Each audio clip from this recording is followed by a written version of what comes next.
Good morning मेरे प्यारे बच्चों। शुरू करते हैं आज की क्लास। और आज अर्थशास्त्र में एक महत्वपूर्ण टॉपिक मांग का नियम, लॉ ऑफ डिमांड की शुरुआत करते हैं। प्यारे बच्चों, ये एक महत्वपूर्ण टॉपिक है और अक्सर इस टॉपिक से क्वेश्चन पूछा जाता है। तो सबसे पहले जानते हैं मांग का नियम किसे कहते हैं। सरल और स्पष्ट शब्दों में मांग का नियम वस्तु की कीमत एवं उसकी मांगी गई मात्रा के विपरीत संबंध को बताता है। अर्थात किसी वस्तु या सेवा की कीमत और उसकी मांग के विपरीत संबंध को बताने वाला नियम मांग का नियम कहलाता है। प्यारे बच्चों, आपने व्यवहार में देखा होगा कि यदि किसी वस्तु या सेवा के मूल्य में वृद्धि हो जाती है तो उस वस्तु या सेवा की मांग में कमी हो जाती है, और यदि किसी वस्तु या सेवा के मूल्य में कमी हो जाती है तो उस वस्तु या सेवा की मांग में वृद्धि हो जाती है। और यही कीमत और मांग के विपरीत संबंध को बताने वाला नियम मांग का नियम कहलाता है। प्यारे बच्चों, मांग के नियम का प्रतिपादन 1890 में अर्थशास्त्र के प्रसिद्ध विद्वान अल्फ्रेड मार्शल ने किया था।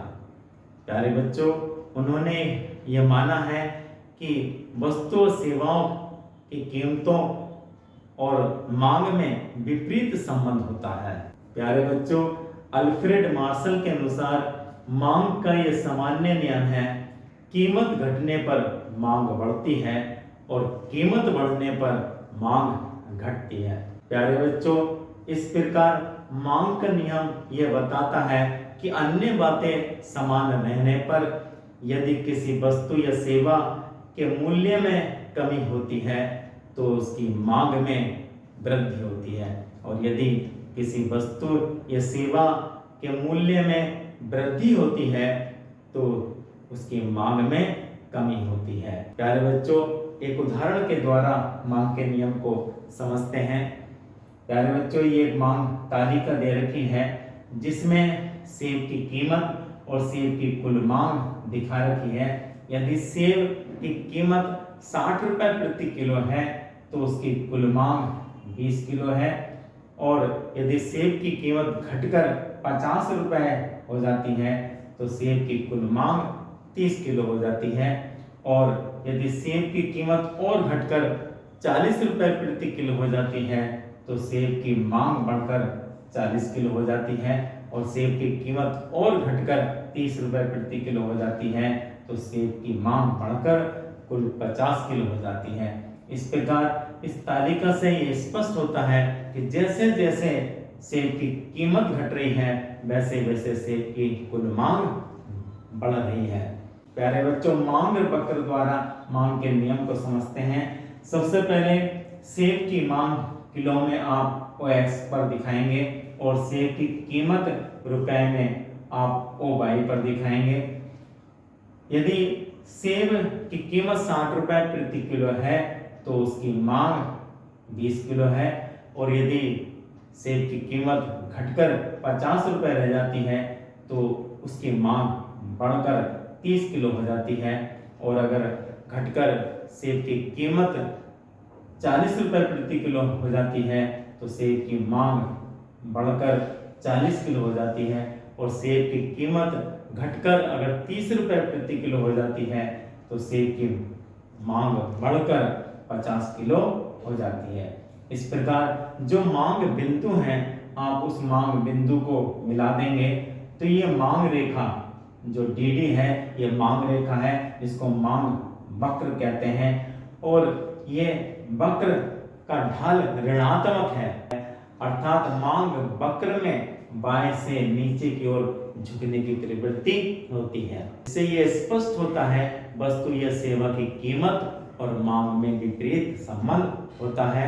यदि वस्तु या सेवा की कीमत में कमी होती है तो मांग में वृद्धि होती है। तो प्यारे बच्चों, इस प्रकार आपको ये मांग का नियम अच्छी तरह से समझ में आ गया होगा। आप जानते हैं मांग के नियम की क्या विशेषताएं हैं। प्यारे बच्चों, मांग के नियम की सबसे पहली विशेषता है विपरीत संबंध। प्यारे बच्चों, मांग का नियम वस्तु या सेवा की कीमत और उसकी मांग के विपरीत संबंध को दिखाता है। यदि कीमत में वृद्धि होती है तो मांग में कमी होती है, और यदि कीमत में कमी होती है तो मांग में वृद्धि होती है। इसी को विपरीत संबंध कहते हैं। इस प्रकार मांग का नियम कीमत और मांग के विपरीत संबंध को दर्शाता है। नंबर 2, एक पक्षीय संबंध। प्यारे बच्चों, मांग का नियम एक पक्षीय संबंध को बताता है, अर्थात कीमत में परिवर्तन होने पर मांग में क्या परिवर्तन होता है उसको दर्शाता है। मांग में परिवर्तन होने से कीमत में क्या परिवर्तन होता है उस संबंध को नहीं दर्शाता। नंबर 3, गुणात्मक संबंध। प्यारे बच्चों, मांग का नियम गुणात्मक संबंध को बताता है, मात्रात्मक संबंध को नहीं बताता है।